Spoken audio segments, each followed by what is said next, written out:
Hi, I'm Caressa. And yes, my own family kicked me out over a $5 wedding fee. Not because I said something cruel, but because I dared to say no. They erased my name from the wedding site, moved my childhood room into a storage closet, and then tried to rewrite the contracts I signed like I was never part of it to begin with. But when the planner canceled everything under my name, suddenly I wasn't invisible anymore. What do you do when your family pretends you don't exist, but still needs your signature to survive? When I pulled into the driveway of my parents' house that Sunday evening, something already felt off. The porch light was on, even though the sun hadn't fully set yet, and the scent of overcooked ham wafted through the air, clinging to the humidity like it had nowhere else to go. It wasn't the smell that threw me, it was how quiet it was. They always made a production out of Sunday dinners, Isolde laughing too loud, Dad messing with the thermostat, Mom fluttering around with a glass of wine she never drank. But this time, it was still. Inside, the table was already set.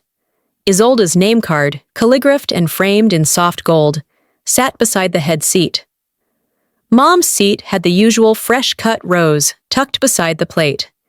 Even my dad's napkin was folded into one of those fancy hotel triangles, but there was no place card for me. I stood there in the entryway longer than I should have, my eyes scanning for anything that would explain the omission. Eventually, I made my way into the kitchen. "Hey, I'm here," I called out, trying to keep my voice light. Mom turned around, wearing that smile that never quite reached her eyes.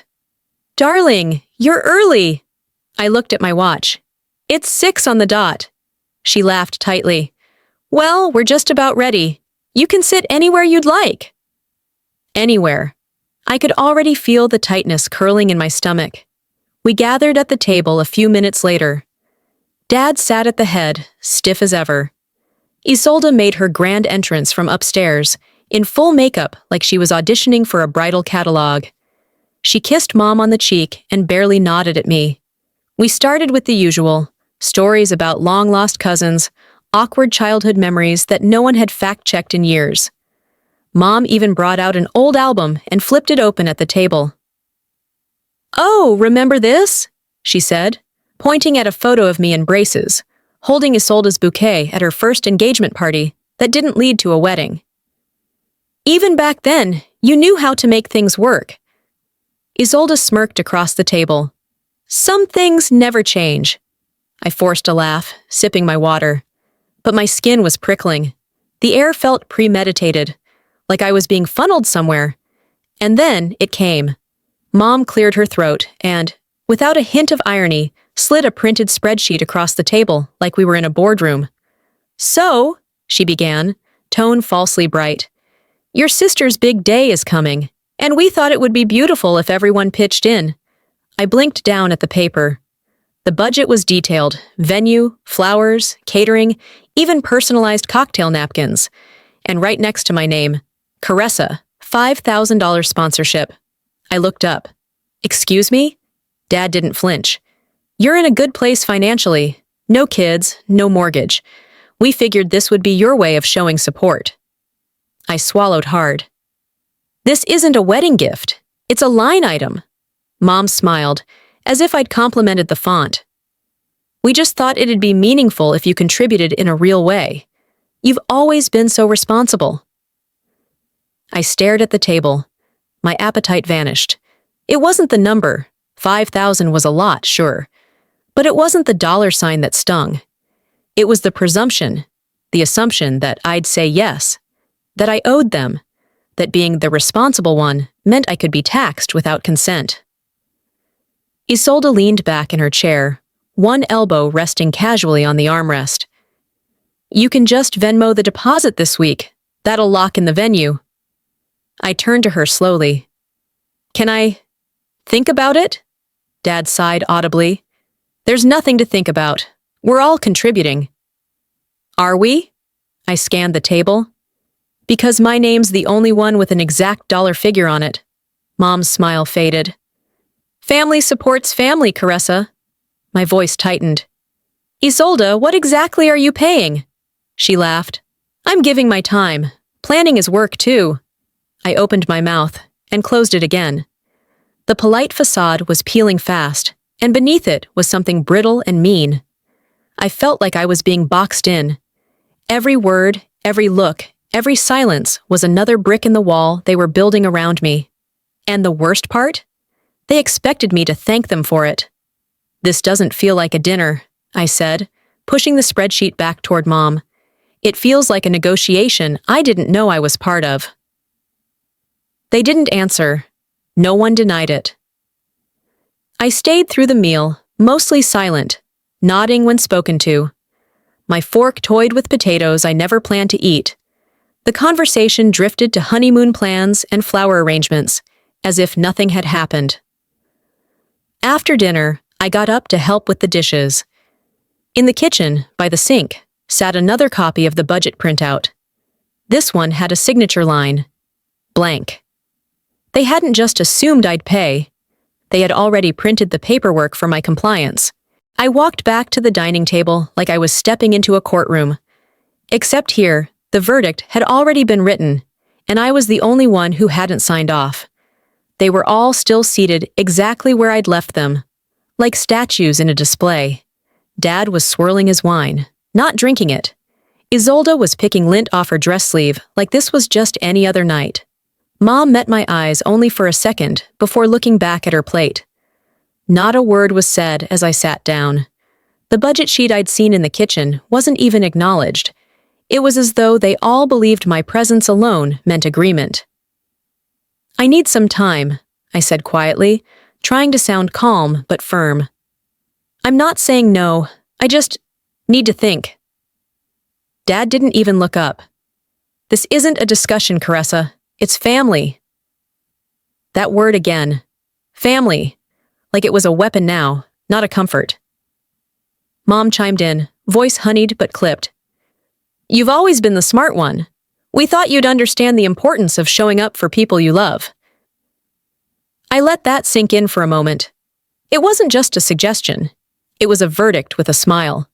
Isolde crossed one leg over the other and leaned back like she was watching a casual debate.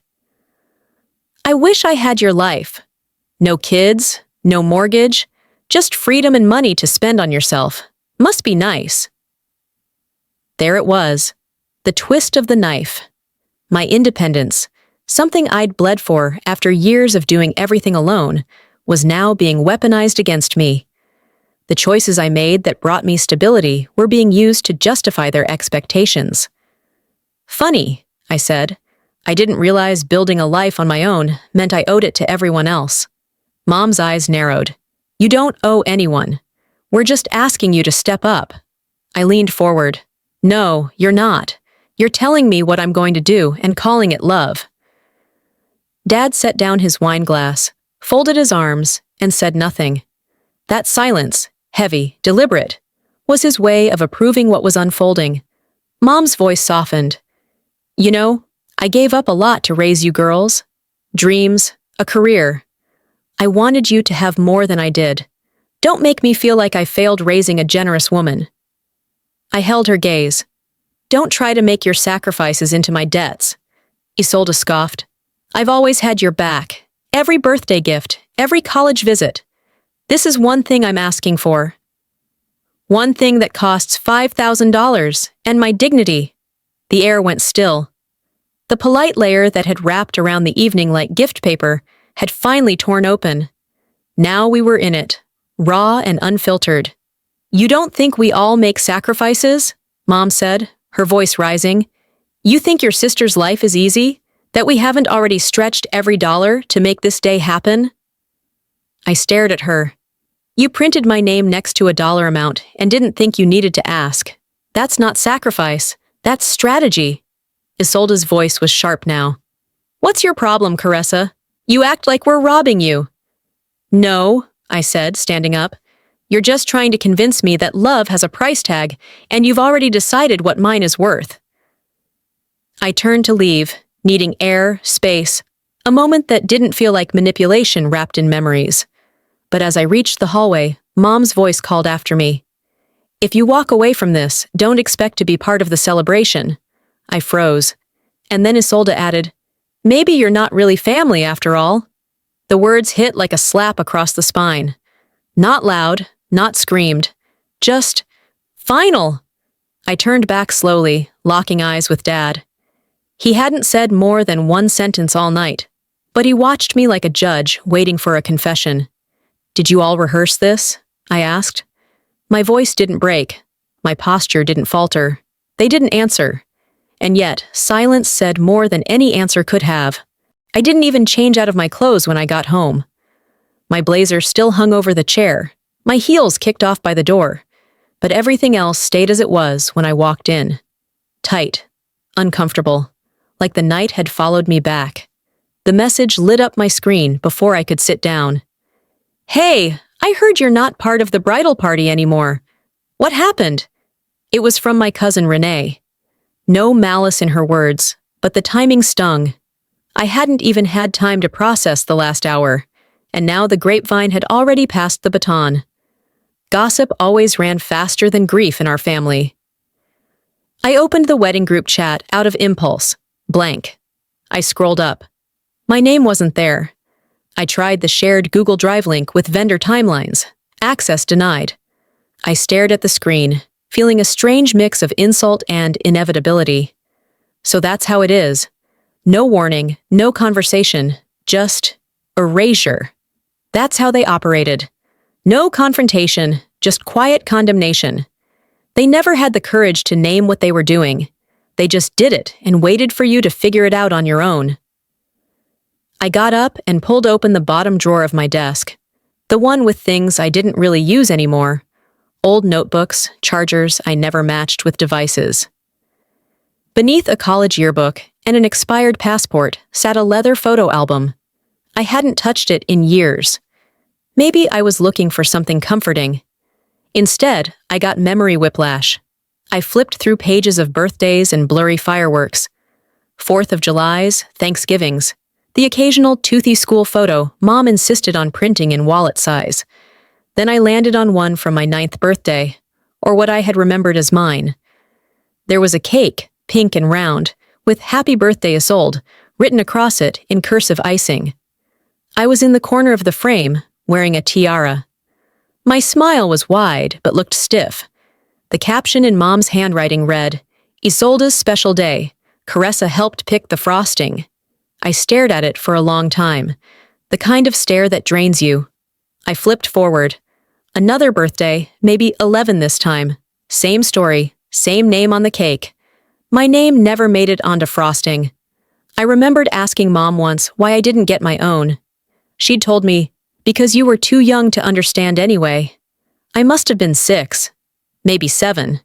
But even then, I remember thinking, I understand what my name looks like. I just never saw it.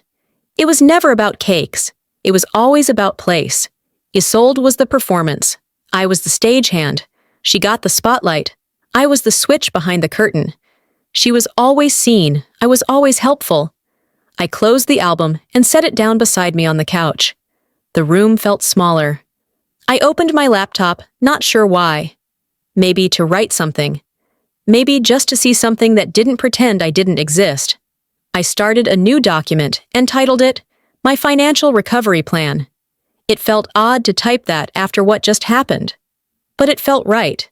If they wanted to use my independence against me, I'd weaponize it for myself. Still, the silence in my apartment pressed in like wet cotton. So much left unsaid. I picked up my phone, typed a message to Mom. I didn't deserve that tonight. But I didn't hit send. I stared at it for a long time before deleting every word. It wouldn't change anything. She wouldn't read it and see me differently. She'd read it and feel like the victim. My inbox pinged again.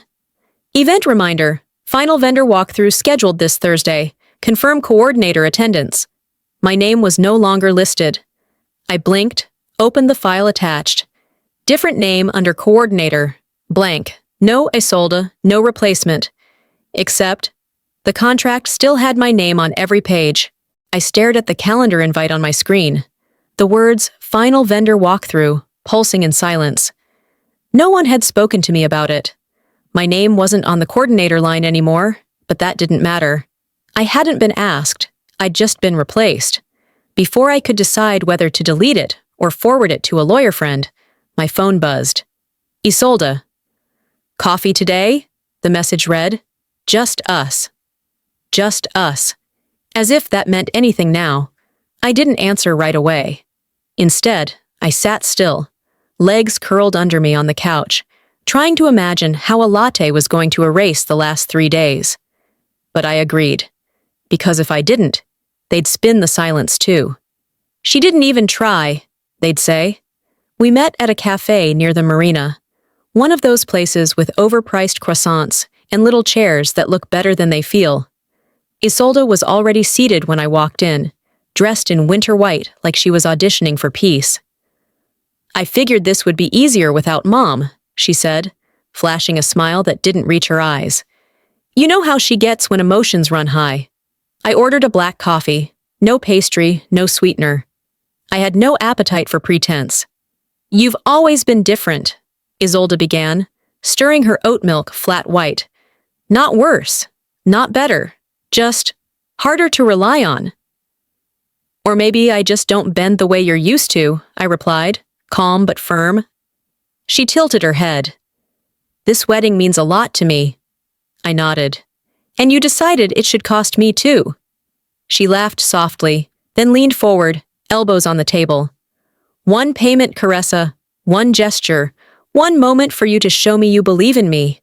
My coffee was too hot to drink, but I held the cup anyway, fingers wrapped around it like a shield. Belief isn't measured in bank transfers, I said. And asking for support while threatening exclusion isn't a request. It's a power play. Her expression tightened. You have no idea what this wedding means to me. It's not about you, she snapped, voice rising.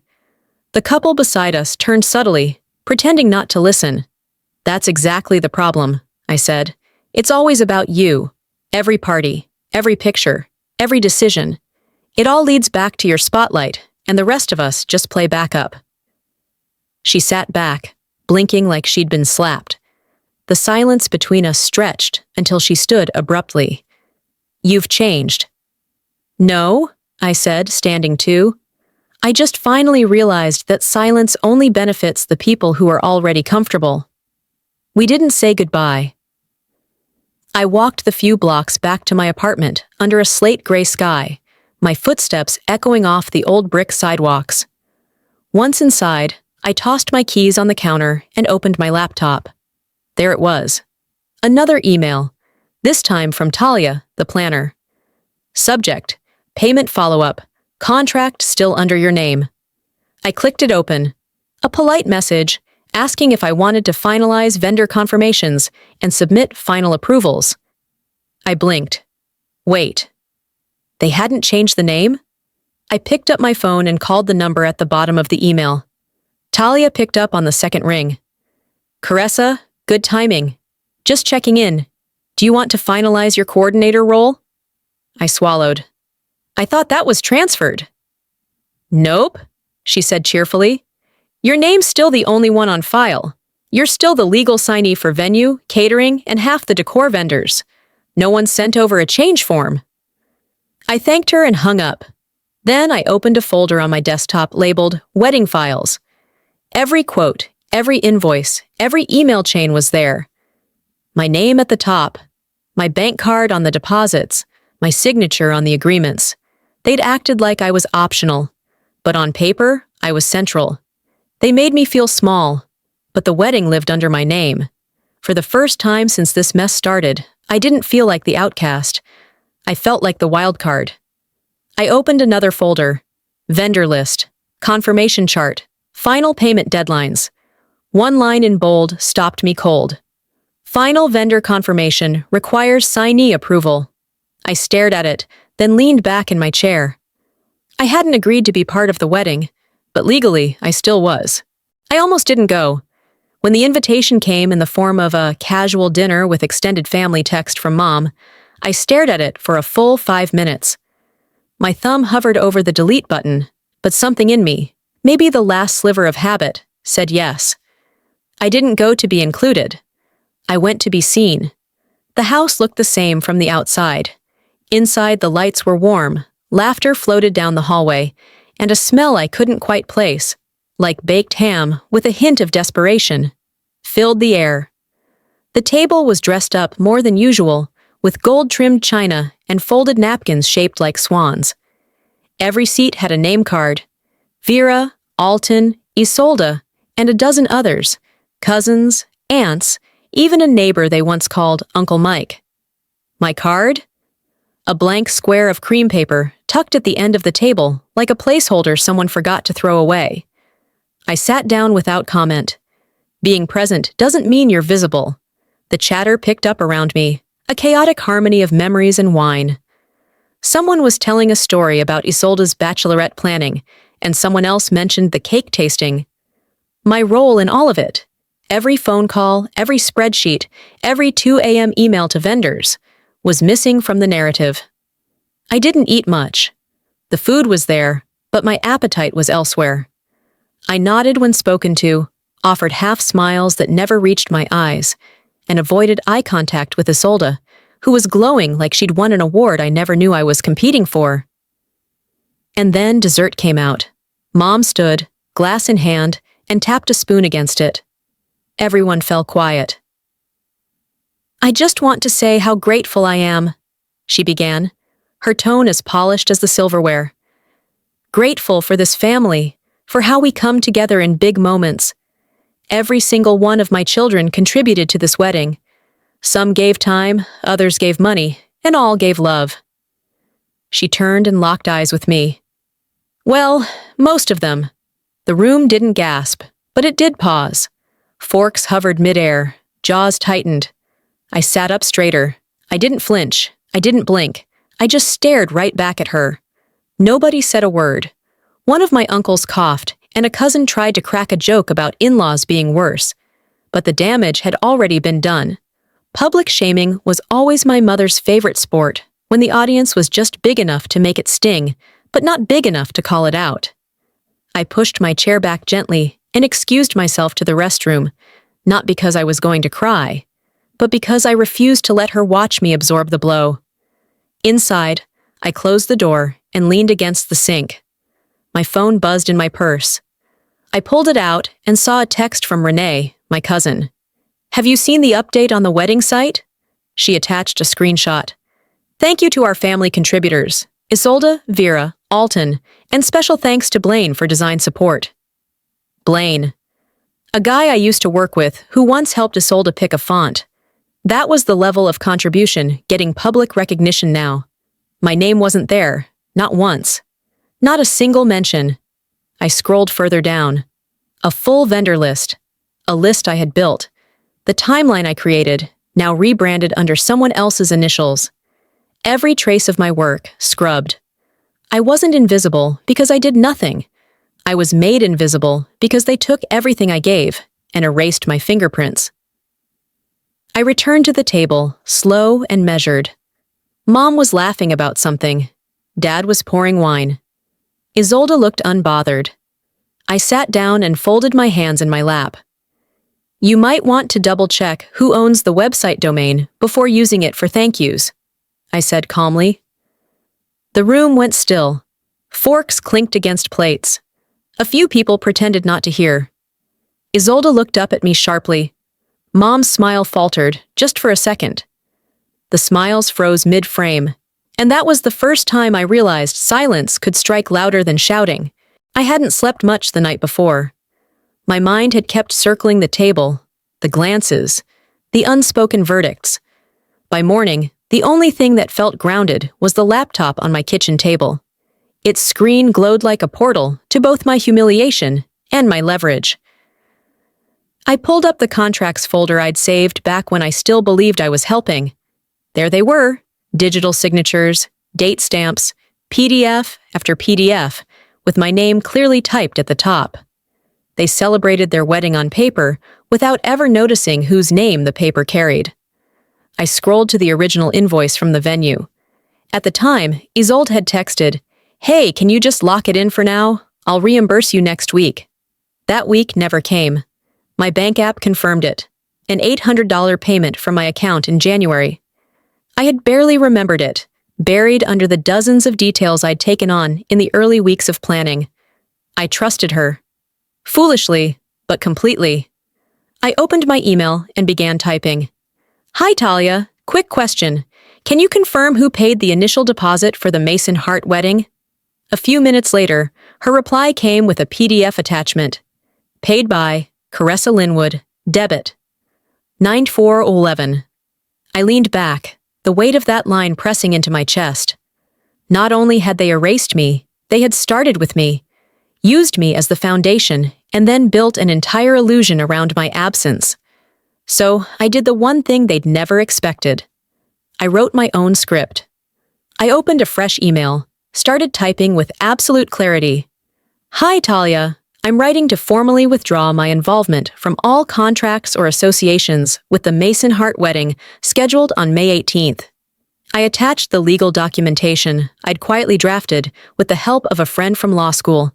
Termination of coordination rights, withdrawal of payment authority, and statement of non-consent for further use of my signature. I BCC'd my friend for documentation, then hit send. No dramatics, no explanations, just facts. Their paper game? I was playing it now, better, cleaner, and backed by my own boundaries. Needing space, I threw on a hoodie and walked down to the cafe on Avondale, the one with the cement floors and the bitter coffee that didn't try to impress anyone. I ordered a black coffee and sat in the corner, phone in hand. I stared at it for a while before typing, "Please have Isolde check her email." I hit send to Mom, then switched my phone to Do Not Disturb. The first 20 minutes were quiet. Then the screen lit up. 5 missed calls from Mom. 1 voicemail. I stared at the notification. The text preview read, "Caressa, what did you do? Do you know what this means?" I didn't press play. I didn't need to hear the panic to know I had finally spoken their language. Paper. I didn't play the voicemail. I didn't need to. The tone of the preview on my screen, "Caressa, what did you do?" told me everything I needed to know. They were scrambling. I was still at my kitchen table, coffee half gone, when 2 new emails from Talia's office popped up. Subject line, urgent, account access request and signature override attempt. I clicked the thread. The first email was from my mother. Hi, this is Vera Linwood, Caressa's mother. I'd like to update the contract to reflect my daughter Isolde as the legal contact for the Mason Hart wedding. Please remove Caressa Linwood immediately. Talia's response was crisp. Hi, Vera. We require a notarized release from Caressa Linwood before any updates or signature changes can be processed. Please let us know once you have that, and we'll begin the update. Another message followed just an hour later. Then please remove Caressa altogether. She's no longer involved. I sat back, the corners of my lips curving into something that wasn't quite a smile. And yet, I whispered, they're still using my deposit. They weren't just trying to cut me out. They were trying to rewrite the story entirely, as if legal signatures were suggestions, as if paperwork didn't carry weight. Isolde called 5 times. No voicemail, just call after call. Then a text. I don't care what you think you're doing. Fix it. I replied with a screenshot of the contract, showing my name as the legal signee and sole event coordinator. Then I blocked her. No drama, no commentary. Just done. A few hours later, Talia called directly. I recognized her number and answered on the second ring. Hey, Caressa, she said, voice even. Just wanted to give you a heads up. Your family tried to schedule the final vendor walkthrough without your name. I said nothing. I refused, she continued. Told them unless we get written clearance from you, it's invalid. Thank you, I said. Hold everything. Nothing moves unless I say so. That night, I started getting messages from cousins I hadn't heard from in months. Hey, I know this might be awkward, but your mom said you're being difficult about the wedding? She told Aunt Marlene you were holding things hostage. You okay? And then, she said you're making it about yourself. I didn't want to believe it, but.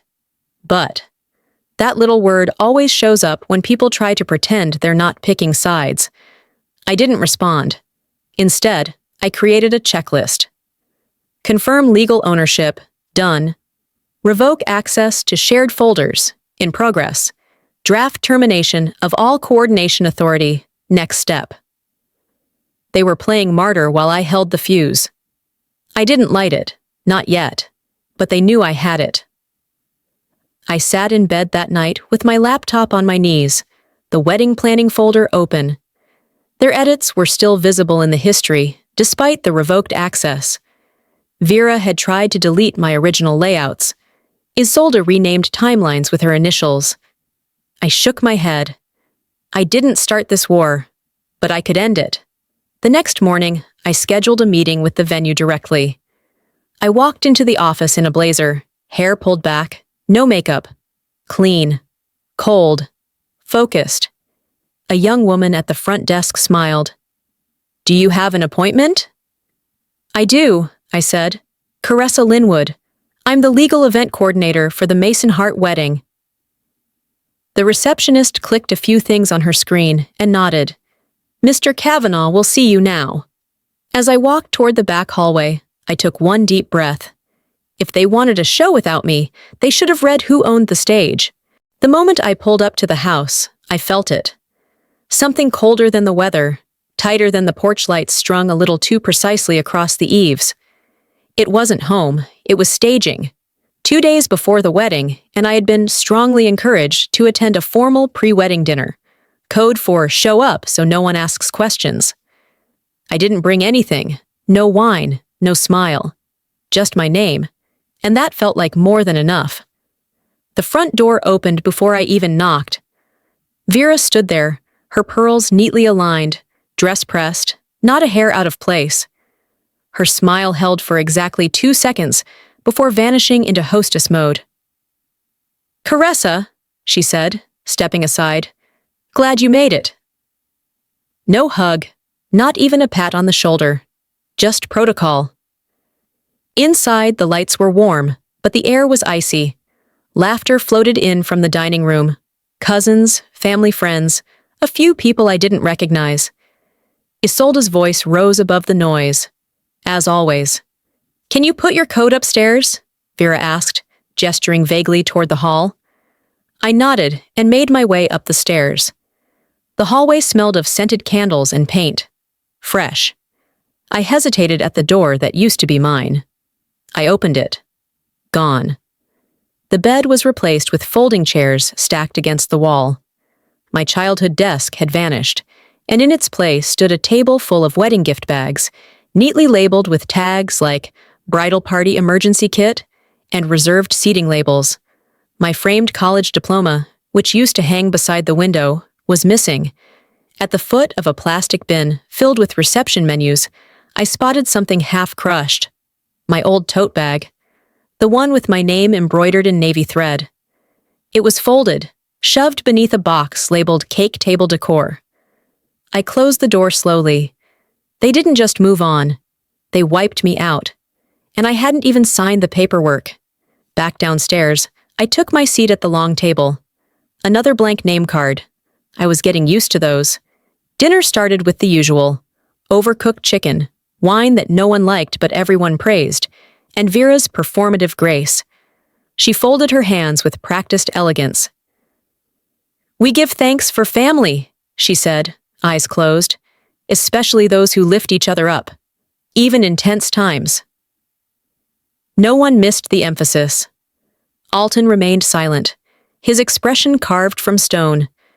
He didn't touch his food. The meal carried on, barely. The clink of silverware filled the silences Vera hadn't prepared for.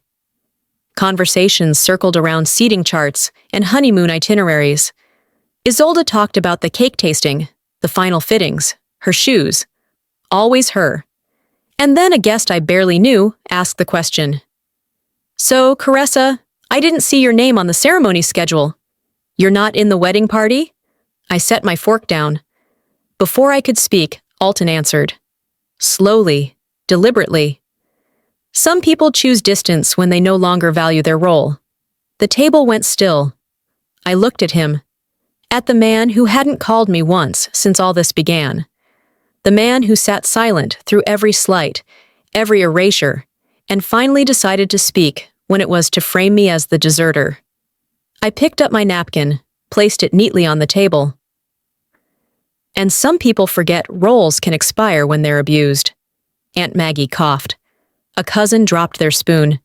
Vera's eyes widened. "This is not the place," she hissed, her voice sharp but low. "No," I said, rising from my seat, "but it's the only time any of you listen." I looked around the table, taking in the downcast gazes, the silent sips of wine, the studied avoidance. "You wanted me here to keep up the image," I continued, "but you erased me the second I stopped making myself convenient." I reached for my keys, which I'd kept in my coat pocket, still warm from upstairs. As I turned toward the door, Alton spoke again. "If you leave now," he said, each word heavy, "don't expect to come back." I paused, one hand on the doorknob. "I'm not leaving," I said without looking back. "I'm exiting." There's a difference between being invited and being included. And I'd finally learned it the hard way. I didn't hear my alarm that morning. Maybe it rang. Maybe I slept through it. Either way, it was almost noon when I sat up, still in the same clothes I'd thrown over the arm of the chair the night before.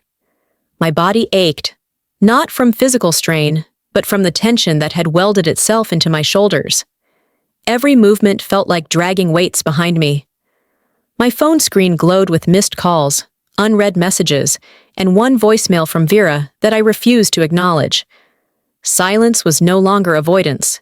It was armor.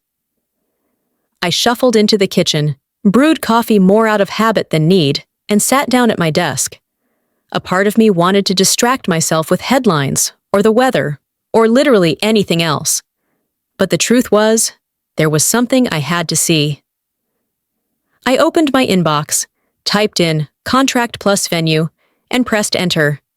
There it was, an email from 3 months ago, buried under updates and invoice reminders. The subject line was simple. Signed agreement, Mason Hart Wedding. Attached was a PDF with my full name, electronic signature, and debit receipt. The opening page read, Event Coordinator, Caressa Linwood, Primary Contact, Caressa Linwood Deposit. Received, $800, debit card ending in 9411. It was always mine. The framework of this wedding, the legal scaffolding, was written in my name, and everyone else had climbed on it like scaffolding couldn't collapse. I clicked through the other pages. My signature appeared in 3 separate places. Isolde's didn't show up once. The revision section had a note, Coordinator transfer pending, to be submitted by Caressa Linwood only. They had never submitted it. They just assumed. I leaned back in my chair. Funny how people trust your structure but not your presence, I whispered to no one. Back when it was all beginning, I remember Isolde telling me, just sign it now, we'll switch it later. You're good at details, I'm just too swamped. Later had never come. The swamped part? That had turned into curated Instagram posts and spa appointments. I was scrolling through my notifications when a message popped up on Facebook. It was from someone I didn't recognize, Lydia Summers. Hi, Caressa. We don't know each other. I'm in the downtown business group with a few of your family members. I overheard someone at the florist talking about your story. I just wanted to say, I went through something similar. You're not alone, and you're not wrong. That last line clutched something soft in my chest. I didn't cry immediately. I just stared at the screen for a while. Then, quietly, I typed back. Thank you. I didn't know how much I needed to hear that. It wasn't the message itself. It was the timing. Like life sending confirmation that I wasn't the one unraveling. I was the one pulling away from the knot. Later that afternoon, I went downstairs to check the mail. Among the usual junk and coupons sat a white envelope with my name in clean, familiar cursive. Minerva. Back inside, I opened it slowly. Her note was handwritten, shaky but steady. Dear Caressa, I've watched this family reward obedience and punish honesty for years. What you did? I once wanted to do, but didn't. And I carried the guilt of that silence for too long. Don't let anyone shame you for boundaries. That's not rebellion. It's courage dressed in quiet. You saw what needed to be named, and you said it out loud. I'm proud of you. Always, Minerva. The tear that fell onto the page wasn't from sadness. It was release. Someone saw me. Not what I gave, not what I kept in order, not what I sacrificed, but me. I folded the letter gently, placed it under the glass jar candle on my desk, and sat back down. I didn't feel victorious, but I felt finished. And sometimes that's more powerful than winning. Closure isn't when they apologize. It's when you stop waiting for them to. I opened a new browser tab, the search bar blinking. I typed, "How to remove your name from wedding venue legal contracts." I didn't owe them a seat, but I'd make sure they couldn't use my chair. The moment I clicked send on the withdrawal forms, a quiet calm settled over me. Not peace exactly, more like a room that had finally stopped echoing. I sat back, my hand still resting on the mouse, and waited for something dramatic to happen. Some explosion, some retaliation. But instead, there was only stillness. Until the email came. It wasn't from Vera. It wasn't from Isolde. It wasn't even from Talia. It was a voice message from Leora, my old roommate from college. We hadn't spoken in almost 2 years. Still, her voice on the recording felt like home. "Hey, Caressa," she said. "Your name popped up in a post about a wedding venue dispute. Don't worry, I know better than to believe that mess. Just wanted to say, anyone who actually knows you, we know you're not the villain here." I sat with that message playing once. Then again. Not for confirmation, for comfort. I didn't need Leora to fix anything. Just hearing someone say out loud what I'd been screaming silently in my head for weeks, it meant something. Scrolling through my phone, I saw 2 Reddit screenshots forwarded from a friend at work. Headlines like, "Bride's sister pulls out, wedding in chaos," and "Event contract nightmare leave ceremony in limbo." There were hundreds of comments, most from strangers. She probably wanted attention. Classic family sabotage. She must have been jealous. I didn't engage. I didn't explain. I just took screenshots. Receipts don't respond. They stay silent until they're needed. Later that afternoon, as I was deleting spam emails, another message caught my eye. From a name I hadn't seen in over a decade. Ms. Carla Burnham, my high school art teacher. Subject line, still bold. "Caressa," she wrote. "I saw a post floating around. Your name came up. I remembered your senior portfolio, how you painted your stories with color no one else dared to touch. You always had backbone in your brushwork. I'm glad to see you found the same in your life. Don't let them drag your name where it doesn't belong." I exhaled. "Thank you for seeing that," I typed back, when I didn't. By evening, I was at the cafe on Laurel Street, the same one I always go to when I need my head to stop spinning. I brought my journal this time. I opened to a blank page and wrote, "My name was whispered like it was an inconvenience. Now it's a warning label, proof of where lines should have been drawn." Sometimes consequences aren't revenge, they're just gravity. Everything falls exactly where it was meant to land. Before leaving, I glanced at Isolde's Instagram out of curiosity. Her caption read, "Due to unforeseen circumstances, we've decided to shift our celebration to a private ceremony." A cropped photo of her hand on Blaine's shoulder. No mention of family. No comment from Vera. Just filtered silence. I didn't feel vindicated. I felt released. I walked back home under a sky too soft for everything that had happened. Once inside, I lit a candle and took the name tag from the planner's folder. It still had Coordinator Caressa Linwood written in cursive across the front. I set it beside the flame and let it curl just enough to shrink. Not to burn. Just enough to say, "I'm done carrying what was never mine alone." My phone buzzed again. An unknown number. No voicemail this time, just a text. "Can we talk before tomorrow?"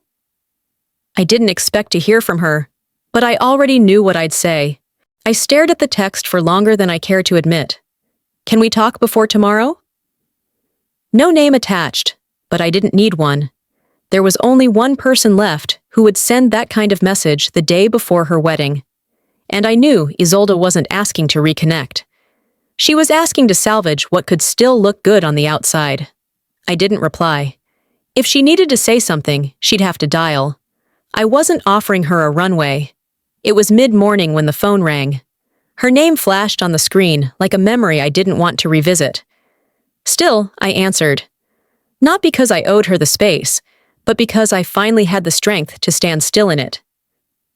"Hi," Isolde said, voice soft and shaky. I waited. She filled the silence with a strained breath. "It's still your family, Caressa. Do you really want to be the reason everything feels fractured today?" Her words landed like ice melting on metal, slow, cold, ineffective. "I didn't break it," I said, calm and direct. "I just stopped taping it back together." She let out a breath, half laugh, half disbelief. "You know, I thought you'd grow out of this, the resentment, the distance, the drama." "It wasn't resentment," I replied. "It was exhaustion. Years of playing quiet to keep the peace. Years of pretending I was okay with being overlooked. Years of covering gaps no one else bothered to fill." "You're exaggerating," she snapped. "And you're minimizing," I said, "which is exactly why I won't be there tomorrow." There was a pause long enough to hear her swallow on the other end. "So that's it?" "No, that's me." I didn't need to yell. I didn't need to cry. The silence between us did more damage than shouting ever could. She didn't say goodbye. The call ended with a beep and a hole I no longer needed to fill. I stood by the window for a while after that, letting the light touch my skin like I hadn't let anything near me in days. Then came the email. From Vera, long, winding, half apology, half guilt trip. "Even now," she wrote, "I wish you would choose peace. For yourself. For the family. For the image we've all worked so hard to preserve." I drafted a reply. A paragraph of truth, of boundary, of hurt she'd never admit causing. But I didn't send it. Sometimes peace is choosing yourself. And silence, when intentional, becomes freedom. I grabbed my sketchpad and walked down to the small park near the marina. No notifications, no music, just wind brushing the surface of the water and the click of my pen against paper. I bought a cupcake from the corner bakery, not because it was my birthday or any special occasion, but because I wanted one, because it was mine to choose. Sitting alone on a bench beneath a half-bloomed oak, I wrote in my journal, "I didn't attend a wedding today. I attended my own recovery. There was no dramatic fall from grace, no headlines, no explosive revelations, just quiet. And in that quiet, I felt something settle. Not forgiveness, not quite peace, but space. Enough to breathe without holding my breath. Enough to be without proving I belonged." On my walk home, I passed the small florist on Melrose. The staff was pulling down what remained of a floral arch, white roses and baby's breath, barely clinging to the wire frame. A single bloom fell at my feet. I picked it up, tucked it behind my ear, and smiled. I didn't need a seat at their table. I'd built my own, and it came with peace. The week after the wedding was the quietest week I'd had in years. No calls, no texts, not even a masked apology hidden inside a forwarded quote. The silence was so absolute, it became a sound of its own, one I had grown to appreciate. I slept deeper, ate without checking my phone, walked slower. It was as if my nervous system had finally called a ceasefire. Then the email came. It was from Talia, short, professional. The venue requested public legal clarification of who authorized the event. Please advise. I sat at my desk, finished my tea, and opened the folder labeled Mason Heart Fallout. My final detachment forms were already prepared. It didn't take long to attach the PDF and type the response. Please make this official. Let the record show. I ended the agreement. No explanation, no disclaimer, just closure in writing. That afternoon, while I sat at a sidewalk cafe near the park, a woman I hadn't spoken to in years sent me a screenshot. It was a public post from Isolde's Instagram, a photo of her in a white dress, standing in a room clearly not the original venue. The caption read, "Despite unexpected interference, love always finds a way. Our wedding may have changed locations, but not intentions." And right underneath, Vera had commented, "Some people forget blood is thicker than paperwork." I didn't reply. I didn't even sigh. I saved the post, screenshotted it, and added it to my folder titled, "Evidence of Peace Theft." The real twist came in the mail.